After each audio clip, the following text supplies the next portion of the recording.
तो पिछले क्लास में हम लोगों ने यंग्स एक्सपेरिमेंट किया था, उसकी कुछ फुटेज है यहाँ पे। ये थ्योरी हम लोगों ने सुपरपोजिशन से कॉपी पेस्ट करी है, constructive interference, destructive interference, condition of constructive interference, condition of destructive. फिर ये लगा के हम लोगों ने हाइट निकाली थी, कहाँ कहाँ मैक्सिमा आएगा, कहाँ का मिनिमा आएगा, है ना। ये लाइट पर्दे पे सब जगह मिलती है, कहीं कहीं इनके मिलने के वक्त दोनों लाइट रे में एक पार्ट डिफरेंस होता है, जिसकी वजह से कहीं कहीं मैक्सिमा बनता है, कहीं कहीं मिनिमा बनता है। दोनों वेव अगर मिलेंगी तो जब मिलेंगी तो उनमें कोई ना कोई फेज डिफरेंस होगा, जिसकी वजह से कंस्ट्रक्टिव डिस्ट्रक्टिव या बीच का कोई इंटरफेरेंस होता है। ये मैंने उसका पूरा पैटर्न दिखाया है कि साइड पे डार्क है, कि साइड पे ब्राइट है। ये सारे फॉर्मूले हम लोगों ने निकाले थे, है ना। ये सारी कहानी हम लोग कर चुके हैं। अभी हम लोगों को पढ़ना है effect of a transparent slab. एक ट्रांसपेरेंट स्लैब मैंने यहाँ पे एक ट्रांसपेरेंट स्लैब बनाई है और दो वेव यहाँ सामने सामने बनाई है। एक वेव जो एयर में चल रही है और एक वेव जो स्लैब के अंदर चल रही है। जरा ध्यान दें, एक वेव जो एयर में चल रही है वो ये है, और एक वेव जो स्लैब में चल रही है वो ये है। यही वेव अगर स्लैब के अंदर आती है, यही वेव अगर स्लैब के अंदर आती है तो स्लैब के अंदर उसका लैम्डा कम हो जाता है। लैम्डा क्या हो जाता है? कम हो जाता है। वजह, हम लोगों ने एक बात करी हमेशा कि लाइट किसी भी मीडियम में चली जाए, क्या पता है, किसी भी मीडियम में लाइट चली जाए उसकी फ्रीक्वेंसी हमेशा सेम रहती है। इन अ मीडियम, किसी भी मीडियम में ऑफ रिफ्रैक्टिव इंडेक्स एन, क्या लाइट की फ्रीक्वेंसी बाहर, यानी जब वो वैक्यूम में है, और अंदर वो हमेशा क्या रहती है? Frequency remains same. ये बात हम लोगों ने एक बार स्नेल लॉ के वक्त करी थी और एक बार चलो अभी कर रहे हैं। तो बता यार, v equal to frequency into lambda, ये वेव का एक फॉर्मूला है। तो अगर किसी मीडियम में स्पीड बदलेगी तो इन दो में से कोई एक चीज तो बदलेगी। तो क्या बदलेगा? अगर फ्रीक्वेंसी नहीं बदल सकता है तो क्या बदलेगा? लेमडा बदलेगा। तो मैं याद है हम लोगों ने स्पीड का फॉर्मूला c/n पढ़ा है कभी स्नेल लॉ में। यानी अगर किसी मीडियम में जिसका रिफ्रैक्टिव इंडेक्स n है, वहां अगर लाइट जाती है तो उसकी स्पीड n टाइम्स कम हो जाती है, और n को हम क्या बोलते थे? Refractive index. नहीं है तो n टाइम्स कम हो जाएगी। तो क्या बता रहे, इसके अंदर लेमडा छोटा हो जाएगा। अरे वेव का लेमडा छोटा हो जाएगा कि नहीं? और अगर लेमडा छोटा हो जाएगा तो क्या बताओ, ये एक वेव है, जितनी जगह एयर या वैक्यूम में लेता है, अगर वो किसी स्लैब के अंदर जाएगा तो वो कम जगह में काम चला लेगा। बात समझ रहा है कि नहीं? अगर बड़ा है वेव तो ज्यादा जगह लेगा, वेव की लेंथ छोटी हो गई है तो कम जगह में ज्यादा वेव आ जाएंगी। क्या ये बात समझ पा रहे हैं? तो सोचो यार, अगर यहां ये स्लैब ना होती, अगर ये स्लैब ना होती तो क्या इतनी वेव आ पाती जितनी अभी है? नहीं आ पाती। तब मैं कहता कि यार उसका वेवलेंथ ज्यादा होता तो इस स्लैब के अंदर कम वेव कंटेन होती। देखो यार, जितनी जगह में 1, 2, लगभग 2.25 वेव आए हैं, उतनी जगह में इसने 3.25 ये, फिर 4.25, 5.5, 6.25, लगभग दुगनी वेव कंटेन कर ली है, लगभग दुगनी वेव कंटेन करी है। तो इसका मतलब इसका लेमडा लगभग आधा हो गया होगा, तभी तो नंबर ऑफ वेव डबल हो गई है। क्या ये बात समझ पा रहे हैं? अगर लेमडा कम होगा तो नंबर ऑफ वेव बढ़ जाएंगी। नहीं, क्या मैं कह सकता हूं यार, यही वेव अगर वैक्यूम में होती तो बहुत ज्यादा जगह लेती। देखो जरा, इस वेव को मैंने फैला दिया है अब, नहीं तो यार 2.25 बराबर, और वो जितनी नीली एक्स्ट्रा थी वो ये एक्स्ट्रा है। मुझे एक ही फ्रेम में दिखाना था, पता नहीं क्यों दो में दिखाया गया। ये जितनी एक्स्ट्रा है वो ये है। तो मैं कह दूं कि यार जब इस स्लैब के बाहर से वेव निकलेगी और जब वैक्यूम से वेव निकली थी, यार चलो मेरे पास दोनों कलर मौजूद हैं, ऐसा कुछ 1 2 ऐसा कुछ 3 वेव है, और 1 2 3 के बाद उसने कुछ एक्स्ट्रा ब्लू वेव रखी थी कि नहीं? नहीं। तो बता ये वेव जो वैक्यूम से चल के आई है और इस वेव का किनारा जो स्लैब के अंदर से निकला है, क्या दोनों सेम फेज में होंगी?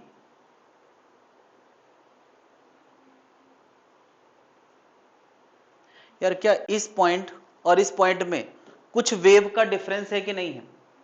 कुछ वेव का डिफरेंस है कि नहीं? वो 1 1.5 2 वेव कुछ भी हो सकता है, इसको मैं थोड़ी देर के लिए डेल्टा एक्स कह रहा हूं, है ना? क्या हम ये बात कह सकते हैं कि इस वेव ने जितनी जगह ली है स्पेस में, अगर इसको भी वैक्यूम मिला होता तो क्या बताओ इससे वो ज्यादा जगह लेती? अगर मैं कहता हूं इसकी थिकनेस टी है, किसकी? स्लैब की, तो यार टी थिकनेस में इसने टी से ज्यादा ऑप्टिकल पाथ रखा है। यार ये लॉजिक समझना है। ये जो वेव वैक्यूम में है उसने टी जगह पे टी का ऑप्टिकल पाथ रखा है, क्योंकि ये ओरिजिनली इतने ही लंबाई का होता है। लेकिन क्या इसने टी की जगह पर, टी की मोटाई पे, टी इज द थिकनेस, पतली होती है तो हम थिकनेस वर्ड यूज करते हैं, क्या टी की जगह पे जितनी वेव होना चाहिए उससे ज्यादा रखी है? अगर मैं कहता हूं इसका रिफ्रैक्टेड इंडेक्स n है, तो इसका लेमडा n टाइम्स कम हो गया होगा, और अगर लेमडा n टाइम्स कम हो गया होगा तो number of wave n times बढ़ गई होंगी। क्या अगर इसका रिफ्रैक्टेड इंडेक्स 2 है तो इसने दुगनी वेव रखी होंगी? क्या मैं सीधे कहूं तो ठीक चलेगा? अगर इसका रिफ्रैक्टेड इंडेक्स n है तो लेमडा हो गया होगा आधा, तो वेव हो गई होगी डबल। तो जितना टाइम्स, क्या ये बात समझ पा रहे हैं? अगर लेमडा आधा हो गया तो नंबर ऑफ वेव डबल हो जाए। कुल मिलाकर जितने गुना रिफ्रैक्टेड इंडेक्स है, यानी n अगर 2 है तो वेव 2 गुना आ जाएंगी, n अगर 3 है तो वेव 3 गुना आ जाएंगी, n अगर 1.5 है तो वेव 1.5 गुना आ जाएंगी। यानी यार कि t की जगह पर कोई स्लैब nt का ऑप्टिकल पाथ रखती है। ये बात पहले तो हजम करे यार। ऑप्टिकल पाथ लेंथ क्या है? ऑप्टिकल पाथ लेंथ का मतलब है कि स्लैब ने जितनी वेव रखी है, अगर वो वैक्यूम में हुई होती तो वो कितनी जगह लेती, उसी को हम क्या बोलते हैं? Optical path. क्या ये बात समझ पा रहे हैं? है ना? इसको मैं ऐसे लिख रहा हूं, as lambda is decreased n times, this implies number of wave increased n times, hence optical path in a slab of thickness t will be nt। और ये ऑप्टिकल पाथ का मतलब क्या है? ऑप्टिकल पाथ का मतलब अलग से समझ लें। ऑप्टिकल पाथ का मतलब है कि length taken by a wave if it were in vacuum. नहीं यार, ऑप्टिकल पाथ का मतलब यहां पर क्या है? पाथ का मतलब है path length of light wave that it take in vacuum। तो यार अगर वैक्यूम में ही वेव है तो जितनी उसकी लेंथ है वही उसकी ऑप्टिकल पाथ लेंथ है। लेकिन अगर स्लैब में वेव है तो कहेंगे इसको पहले वैक्यूम में बाहर निकालो, तब जितनी जगह लेगी वही उसका क्या है? Optical path length. वो ज्यादा जगह लेगी, कितने गुना लेगी? तो यार मैं कहूंगा कि अगर टी की वेव लेंथ है, टी की वेव है टी थिकनेस में, तो जब इसको बाहर निकालोगे तो एनटी जगह में फैल जाएगा, वही उसकी क्या है? Optical path length. क्या इतनी बात समझ में आ गई? यानी यार इस वेव को अगर कोई स्पेस में फैला देता तो ये वेव यहां कहीं खत्म होती। क्या समझ पा रहे हो? अब जरा एक बात और ध्यान से समझें। इतनी बात हजम हो रही है या किस पे कोई दिक्कत है? ये बात ऑनलाइन वाले क्लियर है? सुन पा रहे हैं मुझे? अपराजिता क्लियर है? Yes sir. ठीक, अब मैं कह रहा हूं कि ये पॉइंट और ये पॉइंट क्या सेम फेज में है? अच्छा, ये पॉइंट और ये पॉइंट सेम फेज में है कि नहीं है? बिल्कुल है। क्या जितनी ये एक्स्ट्रा वेव है उसने इस पॉइंट और इस पॉइंट में पाथ में अंतर ला दिया होगा, फेज में अंतर ला दिया होगा। तो अब ये फेज डिफरेंस कैसे निकालें? क्या हम लोगों ने हमेशा पढ़ा है कि अगर तुम्हें पाथ डिफरेंस पता है तो फेज डिफरेंस बड़े आराम से आ सकता है। तो क्या इस वेव को पूरा फैला दो तो हमें पता चलेगा कि ये नीले वाली जगह जितना एक्स्ट्रा है वही इस वेव और इस वेव के बीच का क्या है? Path difference, path difference. चलो, तो सीधे ऐसे ना कहें, टी की जगह पे जितनी वेव आई है वो टी है, टी की जगह पे यहां एंटी वेव आई है, तो एंटी में से टी घटा दो तो वो दोनों के बीच का क्या आ जाएगा? Optical path difference. यानी यार इस निकले हुए वेव ए और इस बी पॉइंट पे जो वेव बाहर आई है उनके बीच में पाथ डिफरेंस कितना है? बता यार, optical path difference, optical path difference. यार ये नीचे लिखना मेरे पास जगह नहीं इसलिए मैं यहां ऊपर लिख रहा हूं क्योंकि इसके बाद का डिस्कशन है। पहले ऑप्टिकल पाथ समझ में आएगा। Optical path difference between wave at A, between wave at A जो वैक्यूम पे आई है एंड वेव एट बी जो स्लैब से होके आई है, उनमें क्या ऑप्टिकल पाथ डिफरेंस होगा कि नहीं? कितना होगा? तो यार ये टी लेंथ की वेव है और ये कितनी है? एनटी लेंथ की। तो एनटी माइनस टी यानी टी निकाल लो बाहर, तो इतना ऑप्टिकल पाथ डिफरेंस होगा कि नहीं? और अगर ऑप्टिकल पाथ डिफरेंस आ गया है तो अब हम, यार ऑप्टिकल पाथ डिफरेंस को मैं डेल्टा एक्स लेंथ से लिख रहा हूं। क्या इसका मतलब होता है दोनों वेव के रास्ते में कितना अंतर है, और जब रास्ते का अंतर पता हो तो फेज डिफरेंस निकाल सकते हैं कि नहीं? अगर अब कोई पूछे यार फेज डिफरेंस कितना आएगा, तो वो फेज डिफरेंस आएगा 2 pi by lambda into T N minus 1। क्या इतनी बात समझ में आ गई? पाथ डिफरेंस इतना है, फेज डिफरेंस इतना है, और पाथ डिफरेंस लाने के लिए वेव को इस हालत में नहीं चलेगा, इसको हमें फैलाना पड़ेगा तभी हम ऑप्टिकल पाथ। अच्छा मुझे बताओ, ये लैम्डा ओरिजिनल वाला होना चाहिए या सिकुड़ने के बाद वाला होना चाहिए? यार ये बताओ, ये जो path difference, optical path difference लाया है, ये तब लाया है जब हमने वेव को ओरिजिनल इमेजिन किया है। ये ऑप्टिकल पाथ लेंथ हमने तब लाया है जब वेव को ओरिजिनल इमेजिन किया है, यानी फैला के इमेजिन किया है। नहीं, तो लेमडा भी कौन वाला होना चाहिए? ओरिजिनल लेमडा होना चाहिए। यहां पे लेमडा ओरिजिनल वाला लेमडा है, जो कहां था? ओरिजिनल इन वैक्यूम पे जो था वो वाला लेमडा चाहिए, तभी सही पाथ डिफरेंस, फेज डिफरेंस आएगा। क्या इतनी बात हजम कर पा रहे हैं? तो यार ये स्लैब मैंने काफी मोटी दिखाई है ताकि तुम्हें ये समझ में आए कि इसमें वेव ज्यादा आई हैं। अक्सर क्वेश्चन में इतना बड़ा अंतर नहीं दिखाया जाएगा।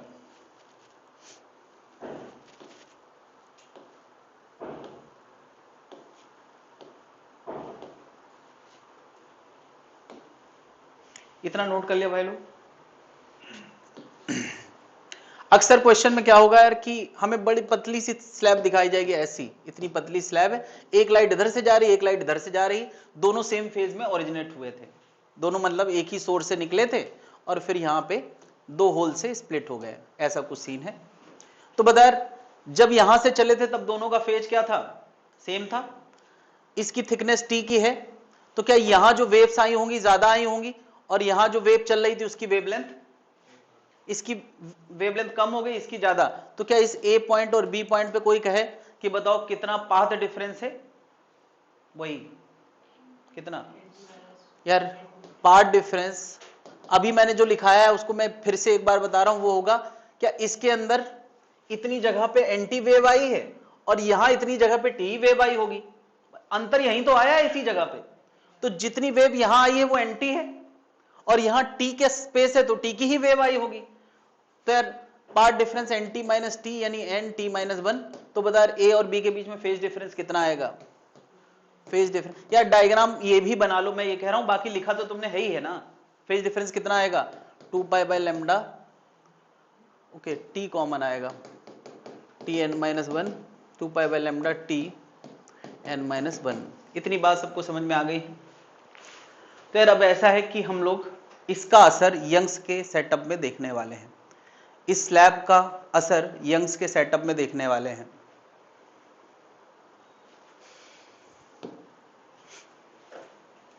बस ये डायग्राम मैं इसलिए बनवाना चाह रहा हूं क्योंकि वो तुमने स्लैब कुछ ज्यादा ही बड़ी देख ली है वहां, ताकि मैं वेव दिखा पाऊं, तो कोई ऐसी गलतफहमी ना पाले। देखो जरा,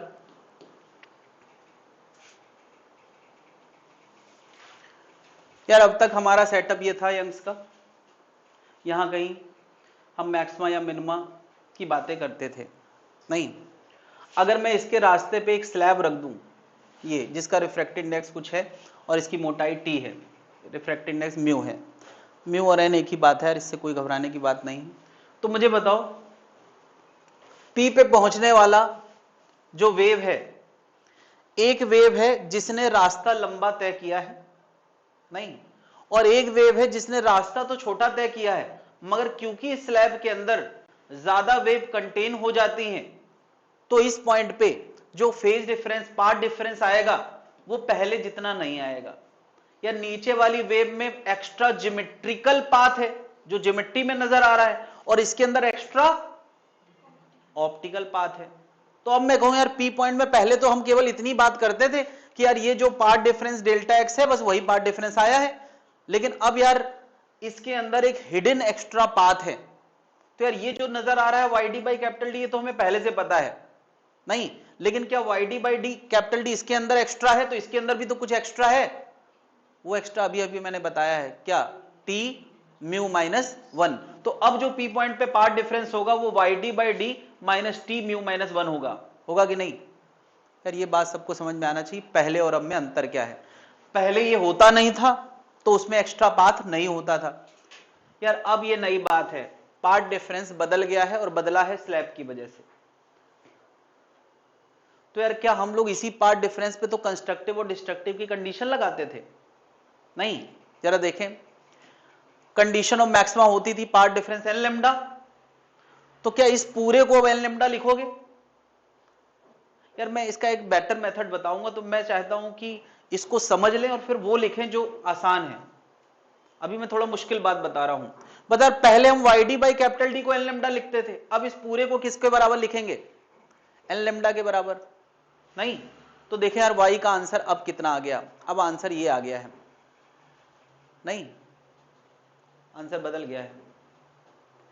पहले हम मिनिमा की कंडीशन ये लगाते थे, इसको लिखते थे इसके बराबर, अब हम पूरे को लिखेंगे इसके बराबर, तो वाई का आंसर फिर से बदल जाएगा। ये ब्राइट का आंसर आया है, फिर से डार्क का आंसर। अगर तुम ध्यान से देखोगे इस आंसर में क्या अंतर आया है, तो तुम्हें एक पैटर्न नजर आ रहा है। देखो जरा, क्या ये आंसर तुम पहचानते नहीं हो क्या? पिछली बार हमने पढ़ा है, अरे भाई कंस्ट्रक्टिव इंटरफेरेंस के लिए हाइट का आंसर यही तो आता था, और ये आंसर डिस्ट्रक्टिव का है, तो उसमें क्या ऐड हो गया है? जो ऐड हो गया है बस उसको समझना है, और यही क्यों ऐड हुआ ये मैं समझा सकता हूं एक नए तरीके से। ये तरीका हम लोग छोड़ते हैं, यानी पूरा पैटर्न इतने से शिफ्ट हो गया है, पूरा पैटर्न इतने से शिफ्ट हो गया है। भाई ये हाइट यहां बढ़ी है, यही हाइट यहां बढ़ी है, तो बात आती है ये हाइट क्या किसी और तरीके से निकाल सकते हैं? एक तरीका है, मुझे बताओ, इधर ध्यान दे भाई, तुम लोग यार बड़ी बातों के चक्कर में छोटी बातें नोट कर लेते हो। आई मीन सॉरी, तुम लोग यार बड़ी बात छोड़ के छोटी छोटी बातें नोट करने लग जाते हो। मैं थोड़ी बड़ी बात करने वाला हूं, उसको समझे, सारी कहानी का राज वहीं छुपा है। मुझे बता यार, पहले वो पॉइंट जहां पर पाथ डिफरेंस 0 हुआ करता था, वो पॉइंट ये था। क्यों? क्योंकि इस पॉइंट में यहां से आई वेव और यहां से आई वेव बराबर रास्ता तय करके आती थी, जिसको हम क्या बोलते थे? Central bright. मगर अब सेंट्रल ब्राइट वो जगह होती है जहां पे इधर का रास्ता और ऊपर का रास्ता सेम होता है। तो अब सेंट्रल ब्राइट क्या इधर होगा? क्या इस जगह पर सेंट्रल ब्राइट होगा? क्या ये वो जगह है जहां पर पाथ डिफरेंस 0 होगा? नहीं। क्यों? क्योंकि ऊपर वाली स्लैब एक्स्ट्रा पाथ रखती है, तो वो पॉइंट इससे ऊपर होगा या इससे नीचे होगा? यार इतनी बात सबको समझ में आना चाहिए कि वो पॉइंट जिसको हम सेंट्रल ब्राइट बोलते हैं उसमें पाथ डिफरेंस होता है 0। नहीं, तो वो पॉइंट यहां नहीं हो सकता, बल्कि इससे ऊपर होगा, क्योंकि इसके अंदर एक्स्ट्रा ज्योमेट्रिकल पाथ, उसके अंदर एक्स्ट्रा, तभी तो बराबरी पे बात आएगी। तो हम ये ओल्ड सेंट्रल मैक्सिमा है, अब नया सेंट्रल ब्राइट ऊपर कहीं चला गया होगा, तो हम ये ढूंढें जो सेंट्रल ब्राइट बीचों बीच 0 हाइट पे होता था वो सेंट्रल ब्राइट कहां चला गया है। वो ढूंढना बड़ा आसान है यार। बताओ part difference Y D by capital D minus this है, और ये पार्ट डिफरेंस क्या कराना है सेंट्रल ब्राइट ढूंढने के लिए? 0। अरे भाई सेंट्रल ब्राइट वही होता है जहां पार्ट डिफरेंस 0 होता है। तो तुम यार देखो सेंट्रल ब्राइट का हाइट आ गया नहीं? अरे देखो यार सेंट्रल ब्राइट का हाइट कुछ पहचाना पहचाना नहीं लग रहा? अरे क्या है, जितना सेंट्रल ब्राइट अपनी जगह से खिसका है ब्राइट भी उतना ही खिसका है, डार्क भी उतना ही खिसका है, बस इतनी सी बात है। तो तुम क्या निकालोगे यार कि सेंट्रल ब्राइट कितना खिसका है, और फिर पुराने आंसर में ऐड कर दोगे। ये सीधा पैटर्न है, समझने के लिए तुम सब कुछ नोट कर लो, लेकिन जब कभी तुम्हें ये रिजल्ट निकालना पड़े तो तुम ये काम करोगे। क्या समझ गए हैं भाई लोग? ऑनलाइन वाले भाई बहन सब लोग समझ गए हैं?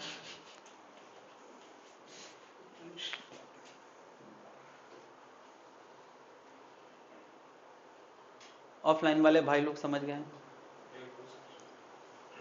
कल आए नहीं थे? गुड, कुछ तो अच्छा बहाना बनाते हैं, थोड़ा खुशी होती है। मतलब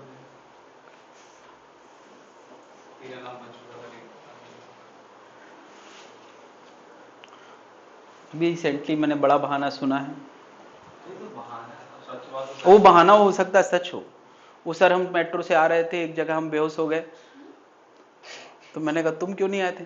सर हमने इसको देखा ये बेहोश हो गया है, तो हम होश खो बैठे, हम भी सो गए, हम भी बेहोश हो गए ये कोई ने मुझे बताया कि वो सही बात है, तो मुझे लगा कि फिर बहाना नहीं होगा। हाँ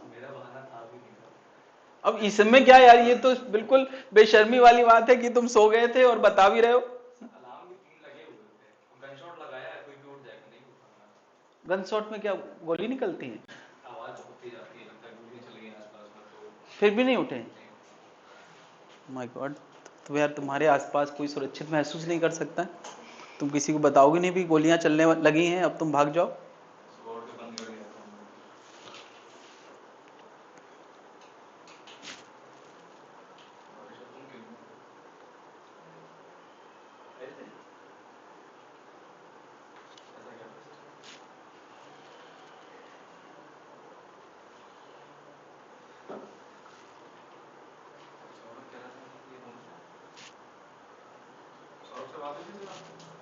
नहीं? फिर आया क्यों नहीं? उसी के चक्कर में तो मैंने टेस्ट कैंसिल किया है,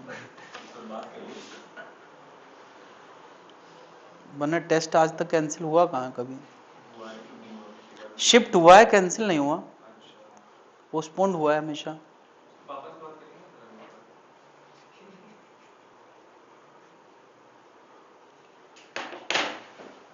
नोट कर लिया भाई लोग? तुम यार अपनी खुन्नस मेरे से क्यों निकलवा रहे हो, सीधे बात कर लो।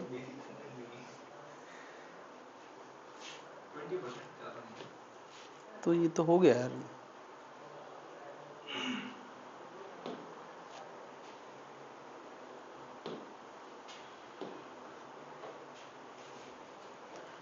तो इसके बाद आता है एक और टॉपिक जिसको बोलते हैं डिफ्रैक्शन। लेकिन डिफ्रैक्शन आने से पहले मैं चाहता हूं कि अगर किसी ने यंग्स किया है तो उसका डिस्कशन हो जाए, क्योंकि डिफ्रैक्शन आने के बाद बहुत कंफ्यूजन शुरू होते हैं, मगर किया किसी ने है नहीं। कितने लोगों ने किया है? यंग्स किया है? ओके